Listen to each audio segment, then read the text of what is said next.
کچھ جانوروں میں کچھ خوبیاں ہیں اور کچھ جانوروں میں کچھ ایسی چیزیں ہیں جن کے بارے میں اللہ نے اور اللہ کے حبیب نے اور ائمہ اہل بیت نے جانوروں سے متعلق جو نصیحتیں فرمائی ہیں نا کہ فلاں جانور کی طرح رہو اور فلاں جانور سے سیکھو اور فلاں جانور میں یہ صفت تمہارے کام کی صفت ہے.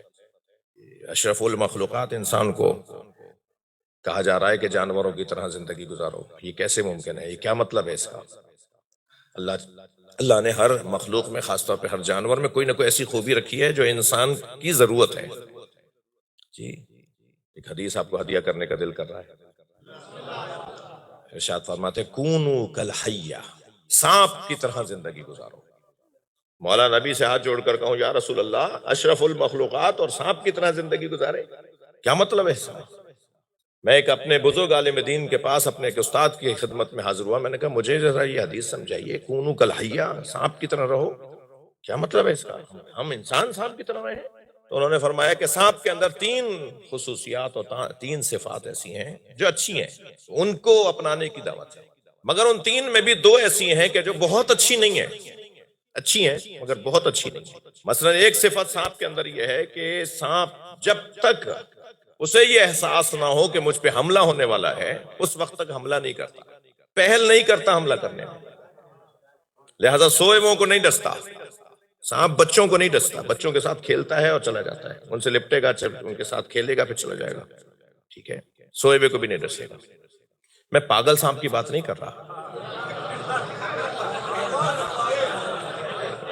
جو سانپ ہو یعنی وہ اپنی فطرت کے اوپر ہو.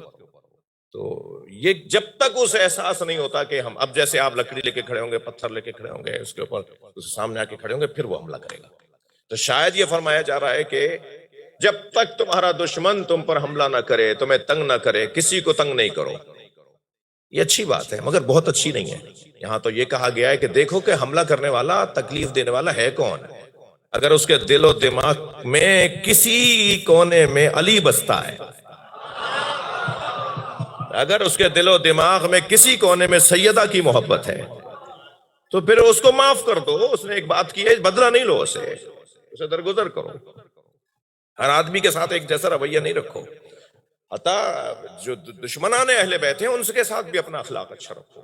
تو یہ اچھی صفت ہے مگر بہت اچھی نہیں ہے. یقیناً یہ والی صفت اپنانے کو نہیں کہا. ایک اور صفت بھی سانپ کے اندر ہے، اور صفت وہ یہ ہے کہ دوسری اچھی صفت کہ اس کا ظاہر بہت اچھا ہے. نگار بنے ہوئے ہوتے ہیں، نقش بنے ہوئے ہوتے ہیں. اندھے کو ہاتھ لگاتے ہیں، اندھے کو آنکھوں والا تو نہیں لگائے گا ہاتھ. اندھے کو ہاتھ لگائیں تو اس سے پوچھیں بھئی کیسا لگ رہا ہے، تو کہے گا بہت ملائم چیز ہے، بہت ہاتھوں کو اچھی لگ رہی ہے، لمس کریں گے، مس کریں گے تو اچھا لگے گا. ظاہر اچھا ہے سانپ کا، باطن میں زہر ہے. تو شاید یہ پیغام دیا جا رہا ہے کہ اپنا ظاہر اچھا رکھو، باطن میں چاہے تم کیسے ہی ہو، کم سے کم ظاہر تو اچھا کرو. لیکن یہ اچھا ہے، بہت اچھا نہیں ہے. اس لیے کہ جس کا ظاہر اچھا ہو اور باطن میں زہر ہو اسے منافق کہا جاتا ہے. ہرگز یہ نہیں پیغام دیا جا رہا کہ اپنا ظاہر ہی اچھا بنائے رکھو، بس باطن میں چاہے تم دوسروں کے لیے زہر بھرے رہو. لیکن ایک اور صفت بھی ہے سانپ میں، اور وہ یہ ہے کہ وہ جب تن و مند ہو جاتا ہے، کھا پی کر صحت مند ہو جاتا ہے، لمبا چوڑا موٹا ہو جاتا ہے، تو ہر کچھ سال کے بعد، چند سالوں کے بعد وہ زمین میں سوراخ کر کے 40 دن کے لیے زمین میں بیٹھ جاتا ہے اور اپنا گوشت گھلاتا ہے. اور جب اس کا گوشت گھل جاتا ہے تو باہر نکلتا ہے تو اس کی کھال اترتی ہے، کیونکہ گوشت تو ختم ہو چکا ہوتا ہے، کھال وہ پرانے گوشت کے مطابق ہوتی ہے، تو گوشت اتر جاتی ہے، کھال اتر جاتی ہے، اور وہ پھر نئی زندگی کا آغاز کرتا ہے. معصوم فرما رہے ہیں کہ ہر کچھ مدت کے بعد ذرا مراقبے میں چلے جاؤ، ذرا تنہائی میں چلے جاؤ، ذرا اپنے اوپر غور کرنے کے لیے محاسبے میں چلے جاؤ. اپنے اوپر بھی تو غور کرو. اللہ نے یہ ہمیں دعوت، ہمیں فطری طور پر ایسا کرنا چاہیے، لیکن اس نے پھر بھی انتظام کر دیا کہ ماہ مبارک رمضان میں 30 دن کے لیے ہمیں یہ موقع دے دیا ہے. تم جتنا روزے کی کیفیت میں رہو گے اتنا تم اپنی حقیقت اور اپنی فطرت کی طرف پلٹو گے. روزہ سوم سیام، ماہ سیام، روزہ ہمیں ہماری اصلیت اور فطرت کی طرف پلٹاتا ہے، ہم جیسے تھے ویسا بناتا ہے. اور اگر آپ آمادہ ہیں تو یہاں میں ایک جملہ اور کہہ دوں، سارا کمال ہی انسان کا یہ ہے کہ جیسا تھا ویسا بن جائے. اللہ نے اسے منافق نہیں بنایا تھا، اللہ نے اسے کینہ پرور نہیں بنایا تھا، اللہ نے اسے جھوٹا نہیں بنایا تھا. کیسا بنایا تھا ویسا ہی یہ دوبارہ ہو جائے یا ویسا ہی بنا رہے، باقی رہے. یہ انسان کی انسانیت میں ایک کمال ہے اور جوہر ہے. تھکے نہیں ہیں؟ فرماتی ہیں سیدہ، فرماتے ہیں سرکار دو جہاں، یہ حدیث سیدہ سے بھی ہے، نبی مکرم سے بھی ہے، انی احب من الصبیان خمسۃ خصال، مجھے بچوں کی 5 خصلتیں پسند ہیں. الاول انہم الباکون، الثانی لا يدخرون لغد، الثالث یجتمعون علی التراب، الرابع یعمرون ثم یخربون، الخامس یختصمون بغیر حقد. ترجمہ کروں؟ ویسے تو آپ سب کو عربی آتی ہے تو ابھی ضرورت تو نہیں ہے. کیسا یہ بچہ کیسا تھا ہمارا، جیسا ہم کیسے پیدا ہوئے تھے، ہم جیسا ہمارا بچہ ایسے ہی پیدا ہوئے، ہم بھی ایسے ہی تھے. ہمیں اگر اپنا دور یاد نہیں ہے، اپنا ماضی یاد نہیں ہے، اپنا جیسے بنے تھے، جیسے خلق ہوئے تھے وہ یاد نہیں ہے، تو ہمیں یہ تو پتا ہے نا کہ ہمارا بچہ کیسا ہے. ایسے ہی ہم بھی تھے. جی میں بھی شخصیت اور شخص کی بات کر رہا تھا انسان شناسی کے موضوع میں.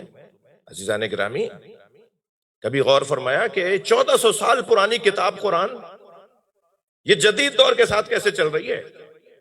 کچھ لوگوں کے ذہن میں تو یہ خیال آ چکا ہے کہ صاحب یہ پرانی کتاب ہے، زمانہ بدل گیا ہے، دور بدل گیا ہے، زمانہ جدید ہو گیا ہے، یہ کیسے اس زمانے کے ساتھ چل سکے گی کتاب؟ انہیں جواب دے رہا ہوں. عزیزان گرامی، انسان نہیں بدلتا، مادہ بدلتا ہے.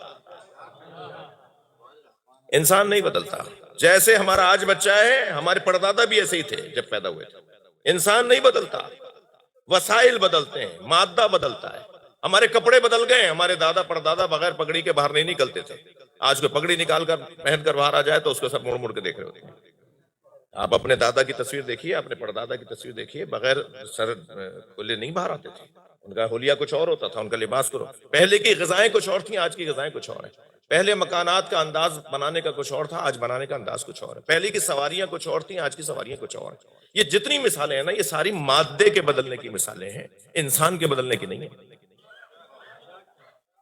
کل کا انسان مارنے کے لیے تیر کا استعمال کرتا تھا، آج کا انسان ایٹمی بموں کا استعمال کرتا ہے. کیا مارنے والا بدلا یا مارنے کے وسائل بدلے؟ کیا پہلے والا ہی مارتا تھا، آج نہیں مارتا؟ آج والا بھی مارتا ہے، پہلے والا بھی مارتا تھا. یہ مارنے والا نہیں بدلا، انسان نہیں بدلا، وسائل بدلے ہیں. اگر اس کا ایکو بند کر دیں گے تو مجھے تھوڑا سا اچھا لگے گا. ایک صلوات اور پڑھیں گے نبی کے ساتھ.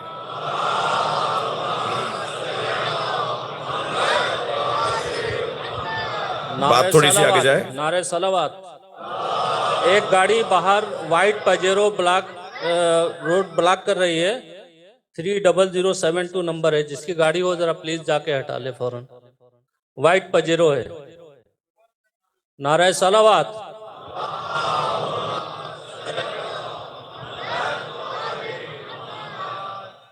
گاڑی کے مالک کا نام بھی پتہ چل گیا.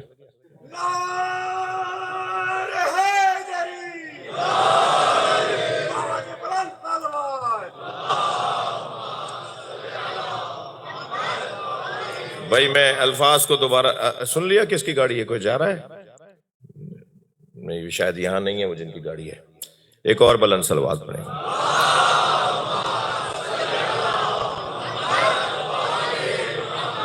ایک دفعہ پھر دوہرا رہا ہوں بات کو. یہ قرآن، یہ نہج البلاغہ 1400 سال پرانا کلام ہے، اللہ کا کلام، مولا علی کا فرمان. نہج البلاغہ کی تفسیر جسے ہم قرآن کی تفسیر جسے ہم نہج البلاغہ کہتے ہیں، یہ پرانی کتابیں ہیں، پرانے پیغامات ہیں. آج جدید زمانے کے ساتھ کیسے چلیں گے؟ سوال یہ تھا. جی یہ قرآن، یہ اللہ کا پیغام اس لیے جدید زمانے کے ساتھ چلے گا کیونکہ یہ حقائق پر مشتمل ہے.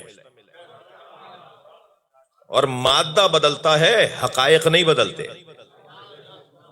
جی وسائل بدلتے ہیں، حقائق نہیں بدلتے. ذرائع بدلتے ہیں، حقائق نہیں بدلتے. لباس بدل گیا ہے مگر لباس پہننا اور لباس کی ضرورت نہیں بدلی ہے. جی کھانے بدل گئے ہیں مگر کھانے کی ضرورت نہیں بدلی ہے. سواریاں بدل گئی ہیں مگر سواریوں کی ضرورت ختم نہیں ہوئی ہے. رہنے کے لیے گھر چاہیے، گھر کے طریقے بدل گئے ہیں، اسٹائل بدل گئے ہیں، ڈیزائن بدل گئے ہیں، مگر گھروں کی ضرورت ختم نہیں ہوئی ہے. جی اسلام کا ویسے بھی کوئی لباس نہیں ہے. اسلام نہیں کہتا کہ درداشہ پہنو تو تم مسلمان. جبہ پہنو تو تم مسلمان، عربی پیراہن پہنو تو تم مسلمان، پینٹ شرٹ پہن لو تو تم کافر. ایسا نہیں کہتا انسان، اسلام نہیں کہتا. اسلام کا کوئی لباس ہی نہیں ہے. ٹائی لگا لو گے، پینٹ پہن لو گے، مثال کے طور پہ پاجامہ کرتا پہن لو گے تو تم ایسے ہو جاؤ گے. نہیں، اسلام کہتا ہے حیا بچاؤ، جو چاہو پہنو.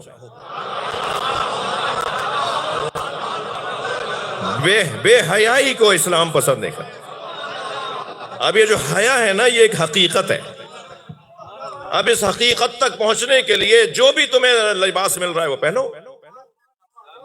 اسلام کی کوئی ڈش بھی نہیں ہے کہ صاحب یہ کھاؤ گے تو اسلام، اور یہ کھاؤ گے تو یہ چینی ہو جاؤ گے، تم جاپانی ہو جاؤ گے، تم امریکی ہو جاؤ گے. اسلام کی کوئی ڈش نہیں ہے. اسلام کہتا ہے حلال کھاؤ، جو چاہو کھاؤ، حرام نہیں کھاؤ بس. ایسے ہی سواریوں کے لیے بھی اسلام کہتا ہے کہ نہیں، پہلے والے گھوڑوں پہ بیٹھتے تھے، اونٹوں پہ بیٹھتے تھے. اچھا، عجیب بات ہے، مادہ بدلا ہے، ترقی ہوئی ہے مادی طور پر، مگر جو مادی طور پہ ترقی ہوئی ہے، کیا ترقی ہوئی ہے؟ پہلے والی سواریاں جب اس پہ بیٹھا جاتا تھا تو سینہ چوڑا کر کے شاہانہ انداز سے بیٹھتے تھے. اور آج کی مہنگی ترین سواری بھی جب تک گردن جھکوا نہیں لیتی بیٹھنے نہیں دیتی. کیا ہوا؟ ذلیل کرتی ہے.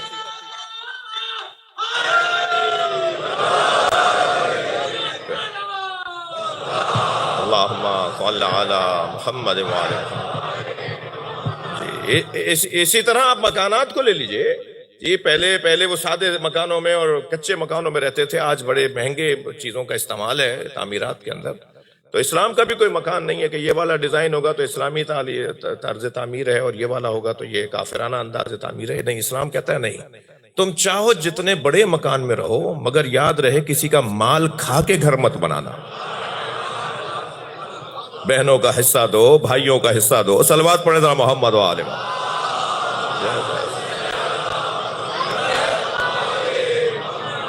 تو پھر میں اپنے اصلی مضمون پر آ رہا ہوں کہ مادہ بدلتا ہے، حقائق نہیں بدلتے.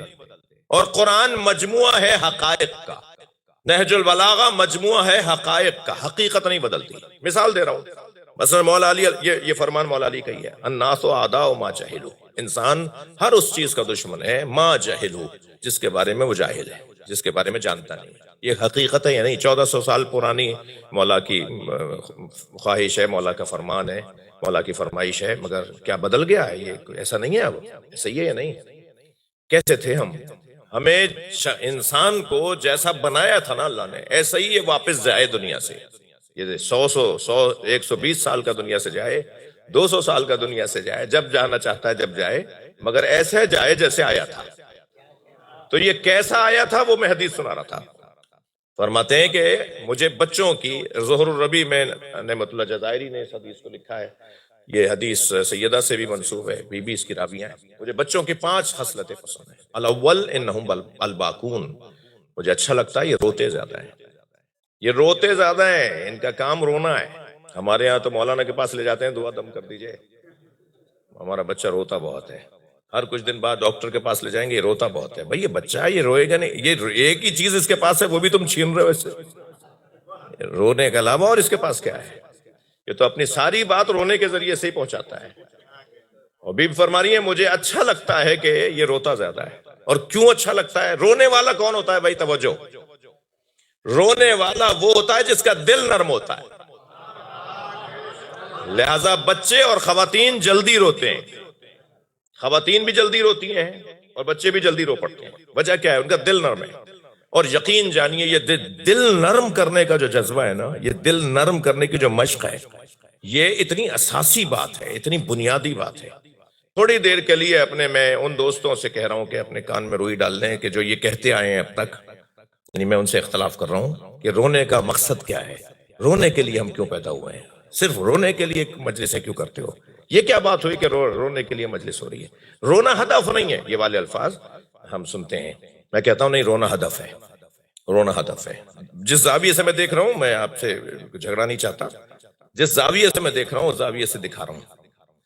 رونا ہدف ہے کیونکہ رونے والے کا دل نرم ہوتا ہے، اور جس کا دل نرم ہوتا ہے وہ کسی کو رلاتا نہیں ہے. یہ نمازیں کیوں پڑھوائی جا رہی ہیں؟ لعلکم تتقون.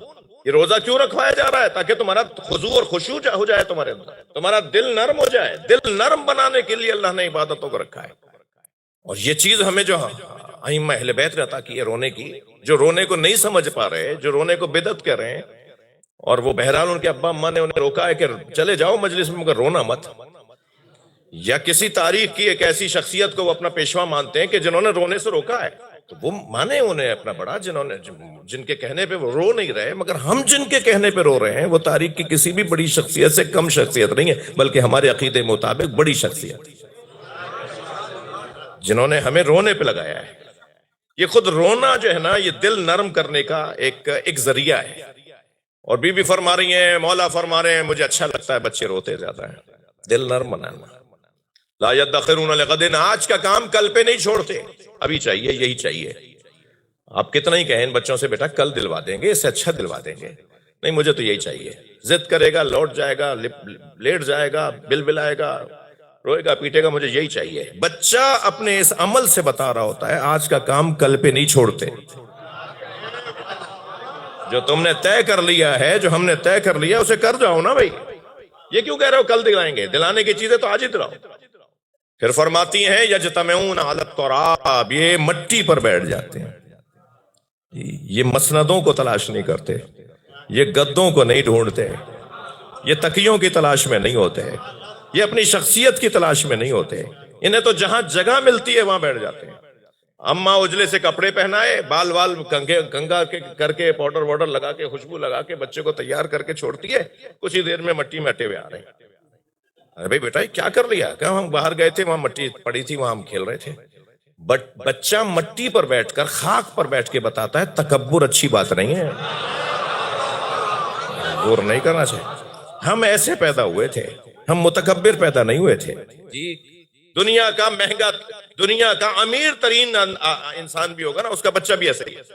ایسا نہیں ہے کہ ان کے بچے ایسے نہیں ہیں اور ہمارے دوسروں کے بچے ایسے ہیں. یہ تیسری بات کہ مجھے اچھا لگتا ہے یہ مٹی پر بیٹھ جاتے ہیں, یہ اپنی شخصیت کے قائل نہیں ہوتے. بہت ساری بیماریاں آ رہی ہیں ہمارے یہاں, بڑے وائرس آ رہے ہیں, کورونا سے کم نہیں ہے وہ وائرس. وہ تو بدن کو مار گیا نا, یہ ہماری روحانیت کو مارنے والے بھی وائرس آ رہے ہیں. ان میں سے ایک وائرس ہے خود پسندی, انانیت, اپنی شخصیت کا قائل ہونا, اچھی جگہ ڈھونڈنا. اور وہ بھی بعض اوقات عبادتوں میں, نماز جماعت میں آگے والی صف میں بیٹھیں گے, یہ آگے والے سارے پیسے والے لوگ ہوں گے, زیادہ حیثیت والے لوگ ہوں گے, پہلے سے ہی وہ قبضہ بھی کر کے چلے جاتے ہیں سجدہ رکھ کے. اور اگر کوئی اور آ کے بیٹھ جائے تو وہ آ کے کہتے ہیں تم یہاں کیوں بیٹھ گئے؟ ان کا جی میں نے سجدہ نہیں رکھی ہوئی تھی, یہاں رکھی ہوئی تھی, تو یہ میں رکھ کے گیا تھا, جیسے قبضہ کر کے چلے گئے. اور جیسے پہلے یا بعض علاقوں میں اب بھی ہے نا کہ وہ بس میں چڑھ رہے ہیں تو وہ اپنا رومال رکھ کے چلے جاتے تھے سیٹ کے اوپر, تاکہ کوئی اور مسافر اس جگہ نہیں بیٹھے کسی نے رومال رکھا ہوا ہے. وہ بسوں میں قبضہ کرتے ہیں سیٹوں پر, یہ مسجدوں میں مصلی پہ قبضہ کرتے ہیں. یہ اپنے بارے میں اس طرح کی آگے بیٹھیں گے, خاص جگہ ڈھونڈیں گے, اگر کوئی احترام نہیں کر رہا ہے تو ناراض ہوں گے. یہ کیا ہو رہا ہے؟ وہ بھی مجلس میں, وہ بھی مصلی پر. یہ بھی فرما رہی ہے مجھے اچھا لگتا ہے کہ یہ مٹی پہ بیٹھ جاتے ہیں. اور چوتھی صفت بتاؤں, فرما رہی یعمرون ثم یخربون, یہ مٹی کے کھلونے گھروندے بناتے ہیں, کھیلنے کے بعد لات مار کے توڑ دیتے ہیں. جی ممکن ہے کوئی کہے مولانا یہ آپ مثال حدیث میں بہت پرانی مثال آئی ہے, آج کوئی بچہ مٹی کے کھلونے سے نہیں کھیلتا. آج تو الیکٹرانک کھلونے کا زمانہ ہے, سیل سے چلنے والے, ریموٹ سے چلنے والے کھلونے ہیں آج تو میں ان سے بات کر رہا ہوں. بچہ نہیں بدلا ہے, کھلونا بدلا ہے, بچہ نہیں بدلا. کون سا گھر ایسا ہے جس میں 1 مہینے سے زیادہ یہ سیل والا کھلونا چلتا ہو؟ یہ جب کھیل لیتا ہے, جب اس کا دل بھر جاتا ہے, تو پھر یہ کہتا ہے اس کے اندر کیا ہے, اور پھر اسے اندر دیکھنے کے لیے جب اسے کھولتا ہے تو اسے بنتا نہیں ہے وہ, اور پھر وہ کسی ٹوکری میں, کسی ڈسٹبن میں پڑا ہوتا ہے. تو بھائی کھلونا بدلا ہے, بچہ نہیں بدلا. آج کا بچہ بھی ویسا ہی ہے, اپنے کھلونوں سے کھیلنے کے بعد, اور بچے کا کھلونا اس کی دنیا ہے. بچے بچوں سے لڑ جاتے ہیں کھلونوں پر, گھروں میں لڑائیاں بچوں کی کھلونوں پر ہی ہوتی ہے. بچے کی ساری دنیا اس کا کھلونا ہے. یہ اپنی دنیا سے جب دل بھر جاتا ہے تو اسے لات مار کے توڑ دیتا ہے. اور یہ پیغام ہے بڑوں کو بھی ہے, اپنی دنیا سے دل لگا کے مت بیٹھو. یہ استعمال کی چیز ہے, استعمال ہو گئی تو اسے چھوڑ دو. اس کی خاطر لڑ رہے ہو, بھائی بھائی پہ مقدمہ کر رہا ہے, ایک دوسرے کے خلاف جو ہے وہ عدالتوں میں جا رہے ہیں. کس کی خاطر؟ کس چیز کی خاطر؟ دنیا کی خاطر، کرسی کی خاطر، زمین کی خاطر، فلیٹ کی خاطر، پلاٹ کی خاطر. اور پانچویں صفت بی بی فرماتی ہیں یختصمون بغیر حقد، یہ لڑتے ہیں مگر دلوں میں کینہ نہیں رکھتے. یہ لڑتے ہیں مگر دلوں میں کینہ. ابا اماں لڑ لیے بچوں کی لڑائی پر، اور یہ جب وہاں پر مرنا جینا ختم کر کے لوٹے تو دیکھا یہ دوبارہ کھیل رہے ہیں. ارے بھائی تمہاری وجہ سے تو ہم لڑائے. تو بچہ بتاتا ہے اپنے عمل سے کہ جن میں لڑائی تھی انہوں نے دل میں کینہ نہیں رکھا. 10 سال کے بعد بھی دہراتے ہو تم نے مجھے ایسے بولا تھا. اللہ چاہتا ہے کہ جیسا اللہ نے بنایا تھا ایسا ہی انسان واپس لوٹے، تو گویا یہ کامیاب واپس جا رہا ہے. اور ان سارے پیغامات کے لیے، ان سارے جو آج کی میری گفتگو تھی، اس کے لیے سب سے آئیڈیل اور سب سے مثالی اگر کوئی گھرانہ ہے تو وہی ہے کہ جنہیں اللہ نے قابل ذکر انسان قرار دیا ہے. ان کا ذکر کرتے رہو. جن کا ذکر اللہ کرتا ہے، اللہ کے بندے کیوں نہیں کرتے؟ یہ مجلس، یہ عزاداری، یہ کربلا ہمیں ان تمام معارف اور ان تمام مفاہیم کی طرف متوجہ کرتی ہے. جیو علی کی طرح کہتے ہیں کہ نعرہ ہے مرو حسین کی طرح. میں کہتا ہوں نہیں، تقسیم نہیں کرو. جیو بھی علی کی طرح اور دنیا چھوڑو بھی علی کی طرح. جیو بھی حسین کی طرح اور دنیا چھوڑو بھی حسین کی طرح. خالق الناس مخالطتاً، لوگوں کے ساتھ ایسے رہو کہ ان عشتم ہنو الیکم، اگر زندہ ہو تو لوگ تم سے ملنے کے مشتاق ہو. وَإِن مُتُّمْ بَكُوا عَلَيْكُمْ، اور اگر مر جاؤ تو تم پہ رونے کے لیے تیار ہو. ایسے زندگی گزرے. انسان اپنے آپ کو انسان رکھے، انسان بنا کے رکھے، انسان باقی رکھے. یہ پیغام ہے کربلا والوں کا، یہ قرآن کا حکم ہے، یہ ائمہ اہل بیت کی تعلیمات ہیں. اللہ ہمیں انسان رہنے کی توفیق عطا فرمائے. اور یہ بہترین رستہ ہے جسے ذکر کربلا کہتے ہیں. وہ جیسے آئے تھے نا ویسے ہی واپس آ رہے ہیں. من المومنین رجال صدقوا ما عہدوا اللہ علیہ منہم من قضی نحبہ ومنہم من ینتظر وما بدلوا تبدیلا. مومنین میں سے کچھ ہمت والے لوگ ہیں. یہ کام جو ابھی باتیں میں کر رہا تھا یہ ہمت کی باتیں ہیں. یہ تقریر کرنا میرا آسان ہے مگر ان پہ عمل کرنا مشکل ہے. کام مشکل ہے یہ. مگر جن لوگوں نے ان باتوں پر عمل کیا ہے قرآن نے انہیں مرد اور ہمت والا کہا ہے. من المومنین رجال، مومنین میں سے کچھ ہمت والے ہیں جنہوں نے اپنے رب سے کیے ہوئے وعدے کو پورا کیا ہے. کچھ ہیں جو وعدہ پورا کر گئے اور کچھ وہ ہیں جو وعدہ پورا کرنے کے منتظر ہیں. وما بدلوا تبدیلا، اور یہ اپنے وعدے کے خلاف نہیں جائیں گے. جو انہوں نے طے کیا ہے اپنے رب سے اسے پورا کریں گے. عزیزو، یہ وہ آیت ہے جو روز عاشور اصحاب امام حسین ایک دوسرے کو سنا رہے تھے.